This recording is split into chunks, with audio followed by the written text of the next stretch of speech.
প্রিয় শিশু, আজকের এই বিশেষ বার্তাটি হলো মহাদেবের সরাসরি আশীর্বাদ। আমি তোমার জীবনের প্রতিটি মুহূর্ত দেখেছি। তুমি কতটা পরিশ্রম করেছ, কত রাত জেগে স্বপ্নের পিছনে ছুটেছ, আমি সব জানি। আমি তোমার কষ্ট আর তোমার জয় দুটোরই সাক্ষী। সময় ও শৃঙ্খলা। সময় সবচেয়ে মূল্যবান সম্পদ। একে সঠিকভাবে ব্যবহার করা ভবিষ্যতের সাফল্যের ভিত্তি। তোমার প্রতিদিনের কাজের জন্য একটি সময়সূচি তৈরি করো এবং তা কঠোরভাবে মেনে চলো। এতে শুধু তোমার লক্ষ্যগুলো সময় মতো পূরণ হবে না, বরং অপ্রয়োজনীয় মানসিক চাপ থেকেও বাঁচবে। সময় নষ্টকারী কার্যকলাপ যেমন বিনা কারণে মোবাইলের অতিরিক্ত ব্যবহার থেকে দূরে থাকো। স্বাস্থ্য ও সুস্থতা। স্বাস্থ্যই সবচেয়ে বড় সম্পদ। যদি তোমার শরীর এবং মন সুস্থ থাকে তাহলে তুমি যে কোনো কাজ সহজে করতে পারবে। নিয়মিত ব্যায়াম, স্বাস্থ্যকর খাবার এবং পর্যাপ্ত ঘুম তোমার শারীরিক ও মানসিক সুস্থতা বজায় রাখতে সাহায্য করে। জাঙ্ক ফুড, অতিরিক্ত মদ্যপান এবং তামাকের মতো ক্ষতিকর অভ্যাস থেকে দূরে থাকো। জ্ঞান ও শিক্ষা। অবিচ্ছিন্ন শিক্ষা এবং জ্ঞান অর্জন জীবনের জন্য অপরিহার্য। তুমি যত বেশি শিখবে তত বেশি নতুন সুযোগ এবং সম্ভাবনার জন্য প্রস্তুত থাকবে। বই পড়ো, নতুন জিনিস শেখো এবং নিজেকে সর্বদা আপডেটেড রাখো। অপ্রয়োজনীয় এবং অপ্রাসঙ্গিক তথ্য থেকে দূরে থাকো যা তোমার শক্তি এবং সময় নষ্ট করে। আধ্যাত্মিকতা ও ধৈর্য। আধ্যাত্মিকতা তোমার মন এবং আত্মাকে শান্ত রাখতে সাহায্য করে। ধ্যান, প্রার্থনা বা যোগের মতো আধ্যাত্মিক কার্যকলাপ তোমাকে ভেতর থেকে শক্তিশালী করে এবং জীবনের উত্থান পতনের মোকাবিলা করার শক্তি দেয়। বাহ্যিক প্রদর্শনী এবং বস্তুগত জিনিসের প্রতি অতিরিক্ত আসক্তি থেকে বাঁচো। জীবন থেকে সাফল্য ও সন্তুষ্টির জন্য সংযম এবং ধৈর্য অত্যন্ত জরুরি। অনেক সময় পরিস্থিতি তোমার অনুকূলে থাকে না, কিন্তু তুমি যদি ধৈর্য ধরে থাকো তাহলে সময় এলে তুমি অবশ্যই সাফল্য পাবে। আবেগে তাড়াহুড়ো করে কোনো সিদ্ধান্ত নিও না। ধৈর্য ধরে ভাবো এবং তারপর কাজ করো। মানবতা ও করুণা। অন্যদের সাহায্য করা মানব ধর্মের সবচেয়ে বড় দিক। যখন তুমি কাউকে সাহায্য করো, সেই ইতিবাচক শক্তি তোমার জীবনেও ফিরে আসে। অন্যদের সাহায্য করলে তুমি মানসিক শান্তি পাবে এবং সমাজে তোমার সম্মানও বাড়বে। কারো সাহায্য করার সময় স্বার্থপর অনুভূতি দ্বারা অনুপ্রাণিত হয় না। অর্থনৈতিক স্থায়িত্ব। একটি সফল জীবনের জন্য আর্থিক স্থায়িত্ব খুবই গুরুত্বপূর্ণ। তোমার খরচ নিয়ন্ত্রণ করা, বিনিয়োগ করা এবং সঞ্চয় করা আর্থিক স্বাধীনতার দিকে গুরুত্বপূর্ণ পদক্ষেপ। ভবিষ্যতের জন্য একটি সঠিক পরিকল্পনা তোমার আর্থিক অবস্থা শক্তিশালী করবে। অপ্রয়োজনীয় খরচ থেকে বাঁচো এবং ঋণ থেকে দূরে থাকো। সম্পর্ক ও সম্মান। জীবনে সম্পর্কের গুরুত্ব সবচেয়ে বেশি। তোমার পরিবার, বন্ধু এবং সঙ্গীর সাথে শক্তিশালী সম্পর্ক তৈরি করো এবং সেগুলো বজায় রাখো। আবেগপূর্ণ সম্পর্ক জীবনে ভারসাম্য এবং নিরাপত্তা দেয়। স্বার্থপর সম্পর্ক থেকে দূরে থাকো যা শুধুমাত্র লাভের জন্য হয়। ইতিবাচকতা ও লক্ষ্য। তোমার চিন্তাভাবনাই তোমার জীবনের পথ নির্ধারণ করে। ইতিবাচক, সৃজনশীল এবং অনুপ্রেরণামূলক চিন্তাভাবনা গ্রহণ করো। তোমার চিন্তাভাবনাকে সুশৃঙ্খল এবং কেন্দ্রীভূত রাখা তোমার সাফল্যের ক্ষেত্রে গুরুত্বপূর্ণ ভূমিকা পালন করে।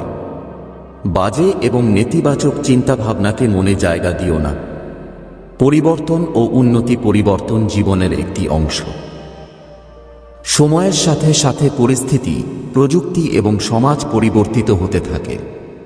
সাফল্যের জন্য জরুরি হলো তুমি এই পরিবর্তনগুলোর সাথে সামঞ্জস্য স্থাপন করো এবং নতুন সুযোগ গ্রহণ করো। অতীতের সাথে লেগে থাকার পরিবর্তে ভবিষ্যতের দিকে দেখো এবং প্রস্তুত থাকো। তোমার জীবন সেই সব মানুষ দ্বারা প্রভাবিত হয় যাদের সাথে তুমি সময় কাটাও। ইতিবাচক, অনুপ্রেরণাদায়ক এবং সমর্থনকারী মানুষের সাথে সম্পর্ক তৈরি করো। এটা তোমার শক্তি এবং মনোবল বাড়াতে সাহায্য করবে।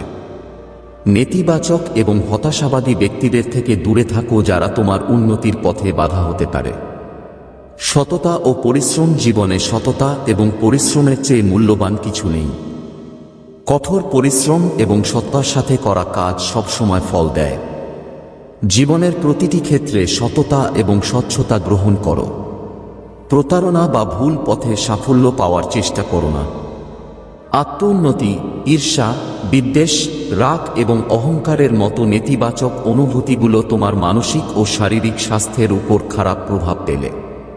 এই অনুভূতিগুলো থেকে দূরে থেকে তুমি তোমার জীবনকে শান্তি এবং আনন্দে ভরিয়ে তুলতে পারো। কারো প্রতি বিদ্বেষ বা হিংসার অনুভূতি রেখো না। ব্যর্থতা ও শিক্ষা। ব্যর্থতা জীবনের একটি অংশ এবং এটি সাফল্যের দিকে নিয়ে যায়। যখন তুমি কোনো প্রচেষ্টায় ব্যর্থ হও তখন তা থেকে শেখো এবং পরের বারে উন্নতি করো। ব্যর্থতায় হতাশ হয়ে চেষ্টা করা ছেড়ো না। ব্যর্থতাকে শেষ না মনে করে বরং এটিকে একটি নতুন শুরু হিসেবে দেখো। নৈতিক মূল্যবোধ ও আত্মবিশ্লেষণ। জীবনের সাফল্য কেবল ধন এবং পথ দিয়ে মাপা হয় না, বরং তোমার নৈতিক মূল্যবোধ দিয়েও মাপা হয়। সততা, সহানুভূতি এবং নৈতিকতাকে তোমার জীবনে বজায় রাখো। কোন পরিস্থিতিতেই তোমার মূল্যবোধ এবং নীতির সাথে আপোষ করো না। আত্মবিশ্লেষণ একটি গুরুত্বপূর্ণ প্রক্রিয়া যার মাধ্যমে তুমি তোমার জীবনের বিভিন্ন দিক মূল্যায়ন করতে পারো। এতে তুমি তোমার ব্যবহার, সিদ্ধান্ত এবং চিন্তাভাবনায় উন্নতি করতে পারো। আত্মবিশ্লেষণের সময় নিজের প্রতি কঠোর হয় না, বরং এটিকে উন্নতির দিকে একটি পদক্ষেপ হিসেবে দেখ। প্রকৃতি ও আনন্দ। প্রকৃতির সাথে সংযুক্ত থাকা তোমার মন এবং আত্মাকে শান্ত করে। নিয়মিতভাবে প্রকৃতিতে সময় কাটাও। এতে তুমি মানসিক শান্তি পাবে এবং সতেজ বোধ করবে। পরিবেশের ক্ষতি করে এমন কাজ থেকে বাঁচো এবং প্রকৃতির সুরক্ষা করো। জীবন অমূল্য এবং এটি পুরোপুরি উপভোগ করা উচিত। তোমার কাজ, পরিবার, বন্ধু এবং নিজের সাথে সম্পর্কিত প্রতিটি মুহূর্তের আনন্দ নাও। সুখী জীবন যাপনের জন্য ভারসাম্য বজায় রাখো এবং জীবনের ছোট ছোট মুহূর্তগুলোতে সুখ খুঁজে নাও। অতিরিক্ত চাপ এবং দুশ্চিন্তায় জড়িয়ে না থেকে জীবন উপভোগ করার চেষ্টা করো। শত্রুর পরাজয়। এমন একটি দিন আসবে যখন তোমার তার প্রতি করুণা হবে। তার অবস্থা দেখে, আমার প্রিয় শিশু, এখন আমি তোমার শত্রুকে তার কর্মের ফল দিতে চলেছি। এখন তাকে শাস্তি দেব। যখন তুমি বারবার আমাকে বলছিলে, আমার প্রিয় শিশু আমাকে সাহায্য করো, তখন থেকেই তাদের শাস্তি শুরু হয়ে গেছে। এখন তারা তোমার কোনো ক্ষতি করতে পারবে না। তাদের ধীরে ধীরে বুঝতে পারবে যে তাদের কর্মের ফল তাদের কাছে ফিরে আসতে শুরু করেছে। যেদিন তারা এটা বুঝতে পারবে সেদিন তারা তোমার পা ধরবে। আমার প্রিয় শিশু, আমি সবকিছু দেখি এবং সঠিক সময় এলে প্রতিটি বিষয়ে সিদ্ধান্ত নিই। কিন্তু প্রতিটি জিনিসের একটি উপযুক্ত সময় থাকে। ততক্ষণ পর্যন্ত প্রত্যেককে কিছুটা ধৈর্য ধারণ করতেই হয়। মহাদেবের বিশেষ আশীর্বাদ। আজ আমি তোমাকে একটি খুব বড় আশীর্বাদ দেব। এমন একটি আশীর্বাদ যা তোমার সবচেয়ে বেশি প্রয়োজন। কারণ এখন তুমি এমন একটি পরিস্থিতিতে আছো যেখান থেকে বের হওয়া তোমার জন্য কঠিন হয়ে গেছে। তোমার একদিন ধরে অপেক্ষা করেছ। আমি তোমার প্রতিটি সমস্যা, প্রতিটি কষ্ট শেষ করার ক্ষমতা রাখি। আর যদি তুমি আমার এই কথায় বিশ্বাস করো তাহলে এই আশীর্বাদ তুমি অবশ্যই পাবে। আর যদি তুমি এই আশীর্বাদ গ্রহণ করতে চাও তবে প্রতিদিন সকালে ঘুম থেকে উঠে চেষ্টা করো যে যখন তুমি চোখ খুলবে তখন একবার তোমার সব দেবী দেবতাকে ধন্যবাদ জানাও সেই সব কিছুর জন্য যা তুমি পেয়েছ। মানুষ সর্বদা এটাই দেখে যে তার কাছে কি নেই এবং সে দেখতে ভুলে যায় যে তার প্রভু তাকে কত কিছু দিয়েছেন যা অন্যদের কাছে নেই। তাই সর্বদা তোমার আরাধ্যকে ধন্যবাদ জানাও। তিনি তোমাকে যা কিছু দিয়েছেন, যে কোনো সম্পর্ক, যে কোনো বস্তু, যে কোন সুখ। আমার প্রিয় শিশু, প্রভু সবকিছু জানেন। তার কি প্রয়োজন তাকে জানানোর দরকার নেই। তিনি যা দিয়েছেন তার জন্য ধন্যবাদ জানানো তোমার কর্তব্য। হ্যাঁ আমার প্রিয় শিশু, আর এই ভুলই মানুষ করে। সে কেবল দুঃখে তার ভগবানকে স্মরণ করে, সুখের সময় তাদের ভুলে যায়। কিন্তু তুমি এমন নও, তুমি সর্বদা আমাকে স্মরণ করো, আমার নাম নাও। আর এটাই তোমার সবচেয়ে আলাদা দিক। আর এই কারণেই আজ আমি তোমাকে এত বড় আশীর্বাদ দিচ্ছি। তোমার সময় পরিবর্তন হতে চলেছে। তোমার জীবনে কিছু বিশেষ পরিবর্তন আসতে চলেছে। তুমি অনেক কিছু পেতে যাচ্ছ যা তোমার এখন খুব প্রয়োজন। তুমি নিজেকে অনেক এগিয়ে নিয়ে যাবে, সাফল্য পাবে, সুখ পাবে। প্রতিদিন তুমি কেবল আমার আরাধনা করো। আমি তোমার কাছে এর চেয়ে বেশি কিছু চাই না। আমি তো আমার সন্তানদের কাছে এটাই চাই যে তারা কেবল আমার নাম নিক, সম্পূর্ণ শ্রদ্ধা ও ভালোবাসার সাথে কোনো স্বার্থপরতা ছাড়াই। আমার প্রিয় শিশু, একটি কথা মনে রেখো, যে ব্যক্তি কোনো কাজ করার জন্য স্বার্থপরতা রাখে তার সেই কাজ কখনো সফল হয় না।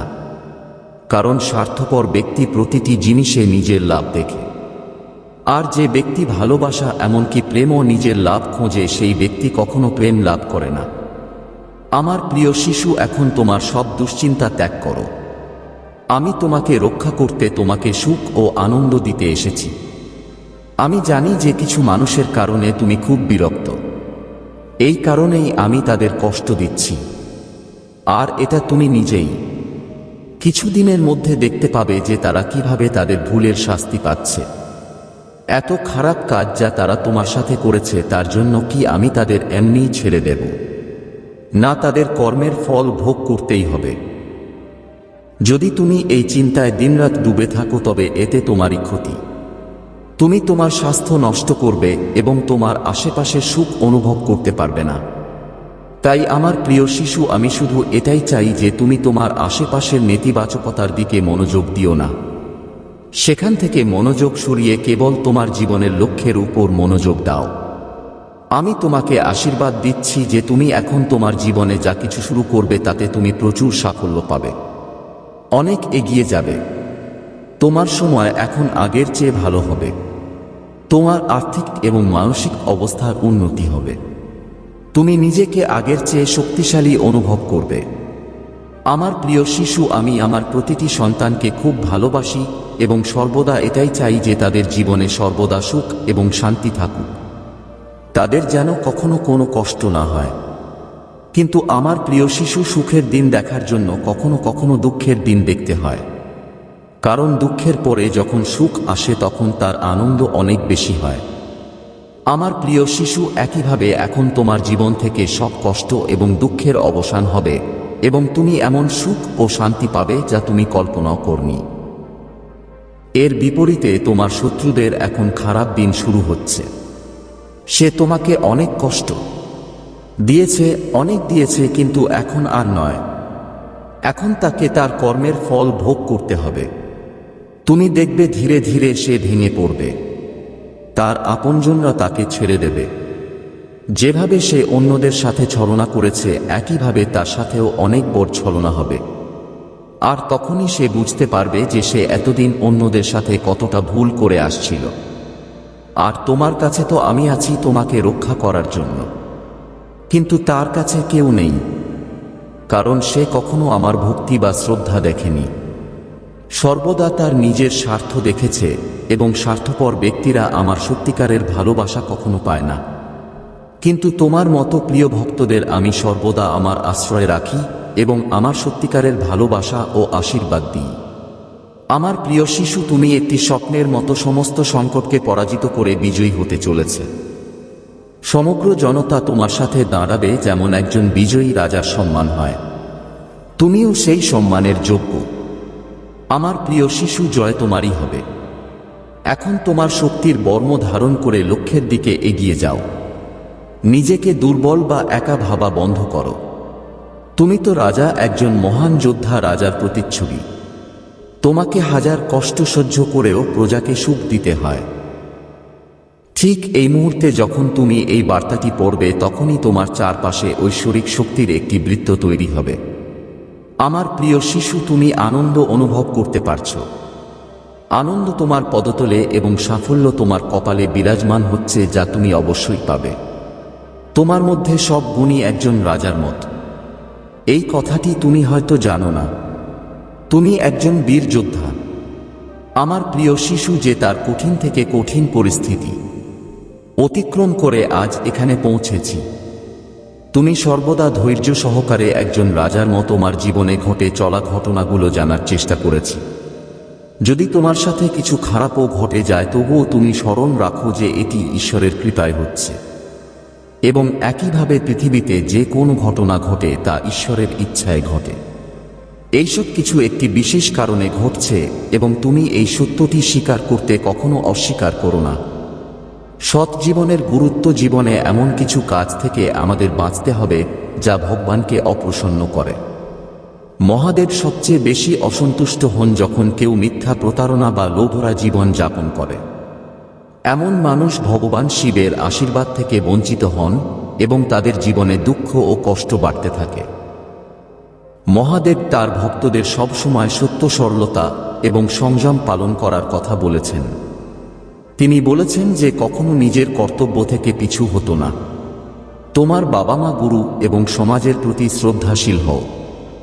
ভগবান শিবের এই গুরুত্বপূর্ণ বার্তা হল যে আমাদের জীবনে কখনো কারো অসম্মান করা উচিত নয়, কারণ অপমানকারী ব্যক্তি কেবল নিজের কর্ম নষ্ট করে না, বরং ভগবানের কৃপা থেকেও বঞ্চিত হয়। আজকের দিনটি তোমার জন্য এই কারণেও গুরুত্বপূর্ণ, কারণ ভগবান শিব নিজেই তোমাকে এই সুযোগ দিচ্ছেন যে তুমি তোমার জীবনে সুক্ত ও ধর্মের পথ অনুসরণ করো। মহাদেব বলেন, আজকের এই গুরুত্বপূর্ণ সুযোগটি নষ্ট করো না। যদি তুমি আজ এই দিনটি হারিয়ে ফেলো, তবে এই সুযোগটি আবার হাত থেকে বেরিয়ে যেতে পারে। ভগবান শিবের কৃপা পাওয়ার জন্য তোমার প্রতিদিন ওম নমঃ শিবায় জপ করা উচিত। এই মন্ত্র কেবল তোমার জীবনে ইতিবাচক শক্তি আনবে না, বরং তোমার সব দুঃখ এবং সমস্যাও দূর করবে। যে লোকেরা এই মন্ত্র জপ করে তাদের জীবনে মহাদেবের কৃপা সর্বদা থাকে এবং তারা জীবনে সব ধরনের সাফল্য পায়। মনে রেখো, ভগবান শিব কখনো তাদের উপর কৃপা করেন না যারা অধর্মের পথে চলে। মিথ্যা, প্রতারণা এবং হিংসা থেকে ভগবান শিব দূরে থাকেন। তাই সর্বদা সত্য বলো এবং তোমার প্রতিটি কাজে সত্তা পালন করো। আন্তরিক ভক্তি। আমার প্রিয় শিশু, ভগবান শিব কোন ভক্তের মনোকামনা তখনই পূরণ করেন যখন ভক্ত তার প্রতি সত্যিকারের শ্রদ্ধা এবং ভক্তি রাখে। মহাদেবের হৃদয় দয়ালু এবং তিনি তার ভক্তদের প্রতিটি ডাক শোনেন। কিন্তু একটি জিনিস আছে যা তার আশীর্বাদ পাওয়ার জন্য অপরিহার্য, আর তা হল সত্যিকারের শ্রদ্ধা। যদি তুমি তোমার মন থেকে কোন ছলনা, কপটতা বা স্বার্থ ছাড়া ভগবান শিবের কাছে কিছু চাও, তবে তা অবশ্যই পূরণ হয়। এই সেই শ্রদ্ধা যা ভগবান শিবকে প্রসন্ন করে এবং তোমার প্রার্থনায় শক্তি দেয়। মহাদেবের কৃপা পাওয়ার জন্য তোমার কেবল একটি জিনিসের প্রয়োজন, সত্যিকারের হৃদয় দিয়ে তার আরাধনা। ভগবান শিব বাচিক প্রদর্শন বা আড়ম্বরে প্রভাবিত হন না, তিনি তোমার মনের গভীরতা দেখেন। যখন তুমি তোমার সব ইচ্ছা এবং আকাঙ্ক্ষা তার চরণে সমর্পণ করো এবং সম্পূর্ণ বিশ্বাস রাখো যে ভোলেনাথ তোমার মনোকামনা অবশ্যই পূরণ করবেন, তখনই তার কৃপা বর্ষিত হয়। আজকের দিনটি বিশেষভাবে সেই সব মানুষের জন্য যারা তাদের কোনো বিশেষ মনোকামনা পূরণের জন্য অপেক্ষা করছে। যদি তুমি দীর্ঘ সময় ধরে কোন ইচ্ছা পূরণের জন্য ভগবান শিবের কাছে প্রার্থনা করে থাকো, তবে আজকের দিনটি তোমার সেই প্রার্থনার উত্তর হতে পারে। ভোলেনাথ বলেন যে, আমার প্রিয় শিশু, যদি তুমি সত্যিকারের মন থেকে আমার কাছে প্রার্থনা করেছ এবং বিশ্বাস রেখে যে আমি তোমার ইচ্ছা পূরণ করব, তবে তোমার মনোকামনা আজ অবশ্যই পূরণ হবে। আজকের এই সময়টি এই কারণে গুরুত্বপূর্ণ, কারণ ভগবান শিব নিজেই এই মুহূর্তে তোমার কাছে আছেন, তোমার ডাক শুনছেন এবং তোমার প্রার্থনার উত্তর দিচ্ছেন। যখন কোন ভক্ত ভগবান শিবের কাছে সত্যিকারের মন থেকে কিছু চায়, তখন সেই চাওয়া কেবল শব্দের হয় না, তা হয় হৃদয়ের ডাক। ভগবান শিব কেবল সেই ডাক শোনেন যা হৃদয় থেকে আসে। তোমার প্রার্থনা তখনই সফল হয় যখন তাতে শ্রদ্ধার পাশাপাশি বিশ্বাসও। এই বিশ্বাসই তোমার প্রার্থনাকে শক্তি দেয়। যদি তুমি তোমার প্রার্থনার সাথে এই বিশ্বাস রাখো যে ভগবান শিব তোমার কথা শুনছেন এবং তোমার মনোকামনা পূরণ করবেন, তবে তুমি কখনো হতাশ হবে না। আজকের দিনটি তোমার প্রার্থনার উত্তর। ভগবান শিব তোমাকে এই সংকেত দিচ্ছেন যে তোমার ইচ্ছা পূরণের সময় এসে গেছে। তুমি যে জিনিসের জন্য প্রার্থনা করছিলে তা আজ তুমি পেতে চলেছ। ভগবান শিবের কাছে তোমার মনোকামনা পূরণের জন্য তোমাকে কেবল সত্যিকারের হৃদয় দিয়ে প্রার্থনা করতে হবে। ওম নমঃ শিবায় জপ করো এবং তোমার প্রার্থনাগুলো মহাদেবের চরণে নিবেদন করো। যখন তুমি একই করবে, তখন তোমার এই বিশ্বাস রাখা উচিত যে তোমার প্রার্থনা শোনা হয়েছে এবং তোমার ইচ্ছা অবশ্যই পূরণ হবে। আজকের দিনটি বিশেষভাবে সেই ভক্তদের জন্য যারা সত্যিকারের মন থেকে ভগবান শিবের আরাধনা করে। ভোলেনাথ আজ তোমাকে আশীর্বাদ দেওয়ার জন্য প্রস্তুত। তুমি যে কোনো মনোকামনার জন্য প্রার্থনা করছো আজ তা পূরণ হবে। শুধু তোমার এই কথাটি মনে রাখতে হবে যে তোমার শ্রদ্ধা সত্যিকারের এবং তোমার বিশ্বাস অটল হতে হবে। গোপন শত্রু আমার প্রিয় শিশু, আজকের এই বিশেষ সুযোগ তোমার জীবনে অসাধারণ পরিবর্তন আনবে। ভগবান শিবের কৃপা তোমার সাথে আছে এবং যদি তুমি সত্যিকারের মন থেকে তার কাছে কিছু চাও তবে তোমার ইচ্ছা অবশ্যই পূরণ হবে। ভগবান শিবের এই বার্তা হলো যে কোনো ভক্ত সত্যিকারের মন থেকে তার কাছে কিছু চাইলে তার প্রতিটি ইচ্ছা পূরণ হয়। কিন্তু এটা মনে রেখো যে তোমার প্রার্থনায় সত্য এবং শ্রদ্ধা থাকতে হবে। যদি তোমার হৃদয়ে সততা থাকে এবং তোমার ভক্তি নিষ্কলঙ্ক হয় তবে তোমার প্রতিটি মনোকামনা আজ পূরণ হবে। প্রিয় বন্ধুরা, ভগবান শিব আজ তোমাদের জন্য এই বার্তা নিয়ে এসেছেন যে এখন তোমাদের প্রার্থনার উত্তর পাওয়ার সময় এসেছে। যদি তোমরা সত্যিকারের হৃদয় থেকে ভগবান শিবের সাথে যুক্ত হও তবে তোমাদের জীবনে অলৌকিক ঘটনা ঘটবে এবং তোমাদের প্রতিটি ইচ্ছা পূরণ হবে। আজকের এই সময়টি বিশেষভাবে তোমাদের জন্য, তাই এটিকে ব্যর্থ হতে দিও না। ওম নমঃ শিবায় জপ করো এবং তোমার প্রার্থনাগুলো মহাদেবের চরণে নিবেদন করো। সাবধান বাণী, আমার প্রিয় শিশু, আজ তুমি আমার মাধ্যমে তোমার জীবন সম্পর্কিত একটি বড় সত্য জানতে পারবে। তাই আমার শিশু, এই ভিডিওটি শেষ পর্যন্ত দেখে যেও। আমার প্রিয় শিশু, আমার কথাগুলো মনোযোগ সহকারে শোনো। আমি আজ তোমাকে একটি সত্যের মুখোমুখি করাতে চলেছি যা তোমার জীবনের সাথে সম্পর্কিত। আমার শিশু, তুমি এই সত্য সম্পর্কে সম্পূর্ণ অজ্ঞ যে তোমার নিজের পরিবারে একজন মহিলা আছে তোমাকে এগিয়ে যেতে দেখতে চায় না। সে তোমার উন্নতিকে খুব ঘৃণা করে। আমার শিশু, তুমি তোমার জীবনে এত উচ্চতায় পৌঁছেছ, তোমার উন্নতি তার কাছে একেবারেই ভালো লাগছে না। সে তোমার সাফল্যে এতটাই জ্বলছে যে সে সর্বদা তোমার সাথে কিছু না কিছু খারাপ হতে দেখতে চায়। সে